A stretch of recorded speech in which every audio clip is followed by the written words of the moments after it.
Greetings and salutations, my name is Karan Jones, cosplay name Zentai-Fit. Thank you for watching today's comic recap. And without further ado, let's get into it.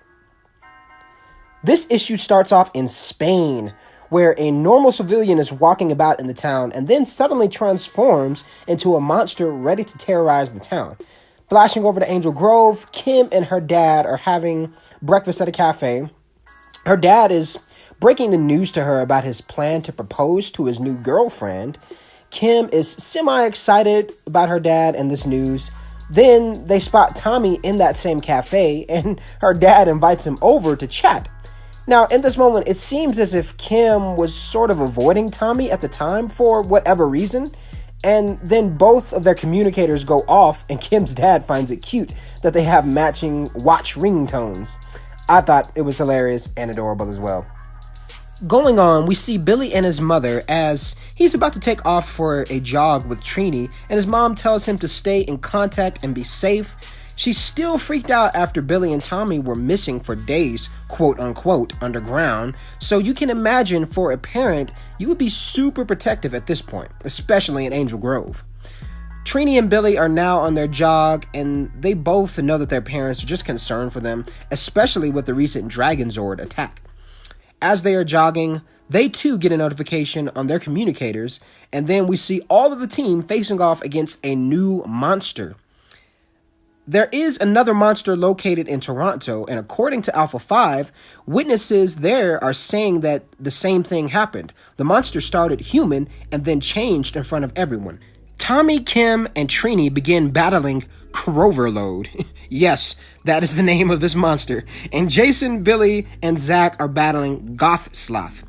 Let's just pause here for a minute. Y'all know these are some classic Power Ranger villain names. Good job, Boom, on the classic cheesy nostalgia, yet keeping it true to the brand. I love it.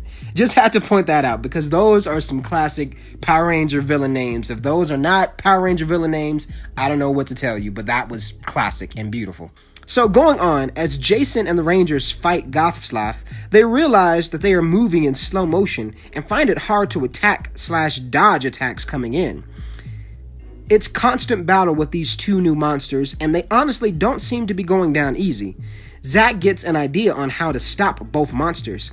As one powers up to make a super blast that could wipe out the city, Zach teleports one monster in front of another, taking down Gothsloth, and then the rest of the team defeats Cloverfield. Did I say Cloverfield? That is a movie.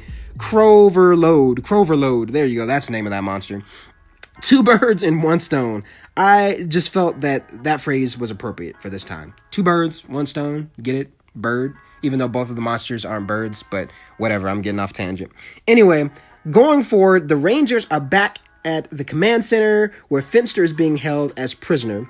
They are interrogating him and asking him where all of the other monsters disguised as humans are located. Finster says he created so many months ago, and they all are throughout the world. He says he has no idea when they will turn into monsters, but sees his experiment as a work of art.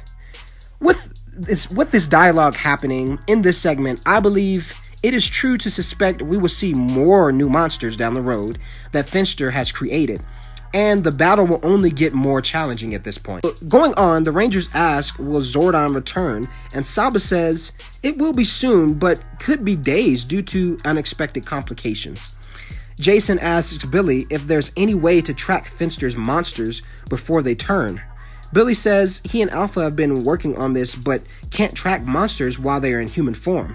Zach responds by insisting they call Grace Sterlings, and Jason doesn't want to bring civilians into this situation. All of a sudden, a proximity alert goes off, and right at the front door of the command center is Grace Sterlings herself. Now, it was at this very moment that things started to unravel in my brain, and the truth was revealed about Grace Sterlings. Alpha 5 greets her as if he knew her already. She found her way to the command center, and then boom! She reveals she used to be the original Red Ranger. Now, and that's when I was like, damn, okay, Boom Studios, y'all keep taking me by surprise and making every freaking issue awesome. It's too much excitement. Now I gotta wait a full month for the next issue. Man. First world problems. On a serious note, how awesome is that I had my suspicions about Grace Sterling's and thought she was particularly interesting nonetheless, but I think it's very cool the original Red Ranger was a woman before Jason.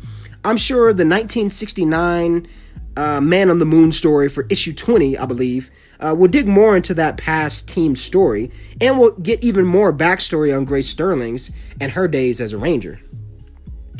Another thing I loved on this issue was seeing new monsters and names attached to them, which I feel brought a freshness to this series and keeps the reading exciting, just like the good old days when we had Fox Kids and Saturday mornings and you never knew who the Rangers were going up against next. Just a small little nostalgia break I had to point out.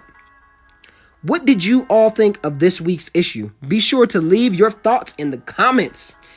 I loved it. I sure loved it. I thought it was amazing, and I say that about every issue, but you guys know I mean it, because if you read these issues, there's no way that you can't deny that Boom Studios, they know what they're doing, man.